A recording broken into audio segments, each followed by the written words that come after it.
Hyvää huomenta. Ei pitkä aikaan tullut mitään vinkkivideoa. On ollut vähän kaikenlaista muuttua sun muuta, mutta nyt oli pakko tehdä, kun sain eilen pienen slaagin tämän Garmin Hetke ajotietokoneen, pyörätietokoneen, mikä lie. Tän kanssa kuitenkin.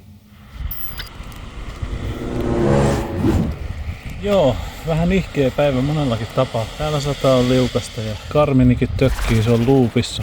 Käynnistyy uudestaan ja uudestaan. Pikkuhiljaa on selvinnyt se, minkä takia se oli noin halpa. Se oli vain joku 300. Halpa. Harmittaa kieltämättä ihan vähän, se on kuitenkin ihan hyvä treeniväline. Saa nähdä, saadaanko sitä toimii enää. Katsotaan.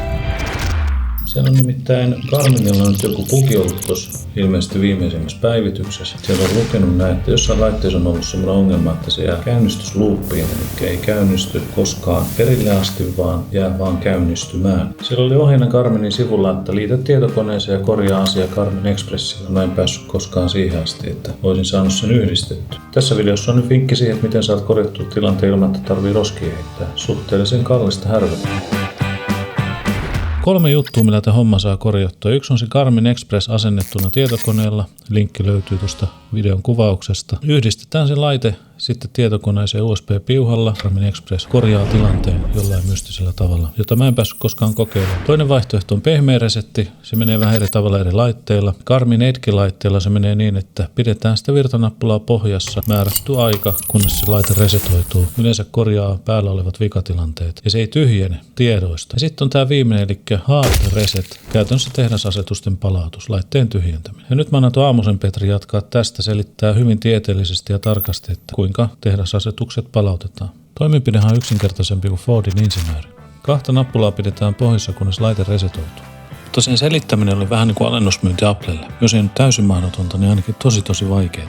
Kyllä se ulos tuli lopulta, mutta en tiedä, saako siitä kukaan mitään selvää. Toivottavasti. Koko homma olisi pitänyt käytännössä tehdä uusiksi, mutta mä ajattelin, että no, parempi tää on kuin Fordin jarrut. Ja varsinkin alamäessä. Kaikkihan toki riippuu aina siitä, että mihin vertaa. Niin kuin esimerkiksi auto-onnettomuuteen verrattuna, niin tääkin video saattaa olla ihan siedettävä. Tai sit ei. Mutta tässä tää nyt tulee. Niin sekavasti ja vaikeasti kerrottuna, että tää voisi olla vaikka Ikean kasausohje. Ei nyt sentään. Eikä tän niin paha. No, päättäkäitä. Ja se tapahtuu sillä tavalla, että painat virran päälle sillä tavalla, että pidät näitä 2 painiketta, mitkä tuolla pohjassa on. Pohjassa. Painat niitä molempia samaan aikaan. Pidät painettuna. Joo. Sorry. Pidät noita painikkeita pohjassa, kun käynnistät laitteen ja sitten siihen tulee tehdasasetukselle palautus.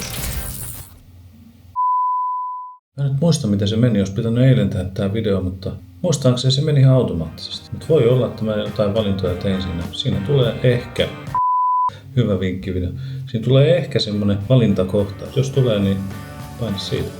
Ja sen jälkeen kytke tietokoneeseen Garmin Express. Jos tarvitset siihen jotain vinkkejä, niin jätä kommenttia. Ja ei siinä sen kummempaa. Se nollautuu ja sitten se rekisteröidään uudestaan ja että homma toimii. Tarvii roskia heittää. Ja tää video oli tässä. Kiitos kun katsoit. Jos tykkäsit, tilaa kanavaa saavuttaa lisää. Ihan seuraavassa. Se on noin. Sehän meni hyvin. Tosi hyvin. Tuohan tääkin tavallaan tutoriaali. Tästä oppii ainakin sen, että miten selitetään yksinkertainen asia mahdollisimman monimutkaisesti. Olkaa hyvät. Ei tarvitse kiittää.